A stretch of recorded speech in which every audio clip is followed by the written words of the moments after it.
kita dan hadir di masjid ini. Mudah-mudahan kehadiran kita di masjid ini benar-benar tercatat di sisi Allah Subhanahu wa Ta'ala, dan kita semua mendapatkan pahala dari baiknya.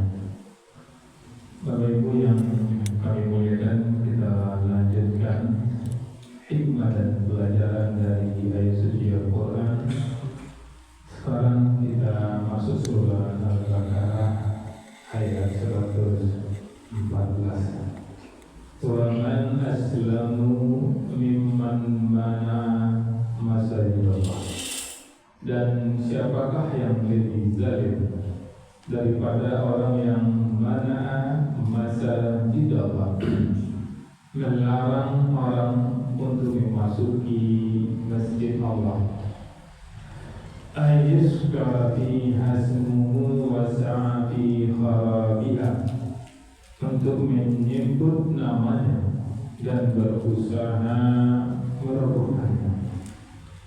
Ulaika makana lahum ayyadkhuluha, mereka itu tidak pantas bagi mereka ayyadkhuluha, memasukinya, illa khaifin, kecuali dengan rasa takut kepada Allah.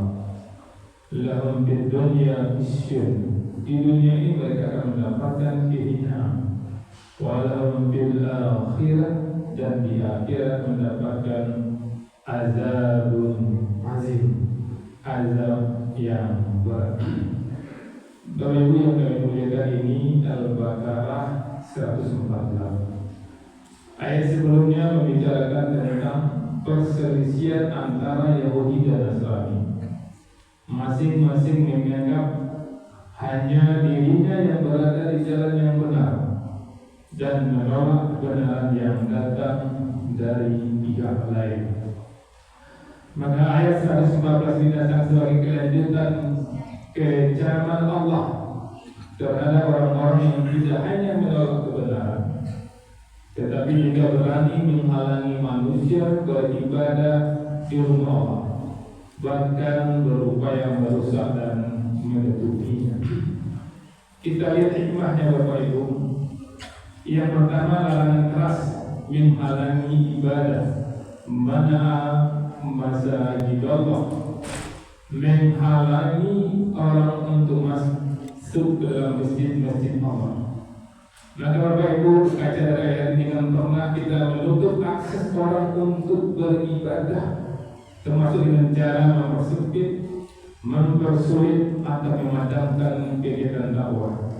Maka berkaca dari ayat ini Bapak Ibu, pengurus masjid harus ekstra hati-hati, harus serius memperhatikan ayat ini.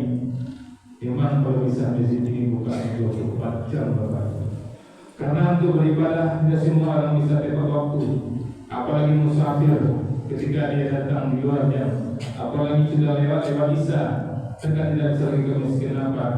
Masjidnya terkunci. Kenapa masjidnya terkunci? Karena dikhawatirkan orang tidur. Kenapa masjid terkunci? Karena dikhawatirkan orang tidak tertib, tidak menjaga kebersihan. Bahkan banyak di antara masjid-masjid yang mengunci tempat wudunya, yang mengunci WC-nya, maaf. Kenapa dikunci? Karena banyak orang yang datang di luar jam salat hanya meninggalkan kotorannya tanpa membersihkan, tanpa masuk masjid. Maka Bapak Ibu melihat dari ayat ini, itu terserah perilaku manusia yang datang ke toilet masjid hanya untuk menyampaikan hajatnya dan dia tidak masuk masjid. Itu urusan dia Bapak Ibu, bukan urusan kita. Urusan kita mendapatkan pahala, karena tidak semua orang yang ke toilet itu yang hanya membuang hajat lalu pulang. Ada yang benar-benar buang hajat dan langsung ke masjid. Ketika ada masjid tertutup, toilet pun tertutup. Ketika ada orang yang buang hajat di toilet dan dia tidak membersihkan, dia membiarkan kotoran, disitulah yang Pak Masjid ambil satu orang untuk serius membersihkan toilet yang dikotori, yang tidak dibersihkan oleh orang-orang lain. Maka tidak pernah menemukan sebuah masjid yang dimbuat besar toiletnya. Ini sementara orang lain untuk kebersihan. Bagaimana dia membuang hajatnya? Maaf, yang buang air kecil saja. Pergi ke masjid terkunci, masjid tertutup. Kalau pintu rumah orang masih ketakutan, maka dia terpaksa buang pipis sembarang tempat. Ini kenapa terjadi? Karena ada masjid-masjid yang berkunci. Maka Bapak Ibu, Allah mengatakan siapa yang menghalang-halangi orang masuk kepada ibadah Allah, mereka sama dengan orang Bani Israel. Mungkin lihat menurut masjid tidak menghalangi orang beribadah, cuma mengharapkan bersih masjid. Biarlah kalau orang datang itu mengotori masjid, kan kita punya petugas untuk membersihkan masjid. Kemudian yang kedua, hikmah yang bisa kita ambil, masjid adalah simbol kehidupan iman. Allah mengatakan di sini ayyasuru biha Allah, agar disebut nama Allah di dalamnya.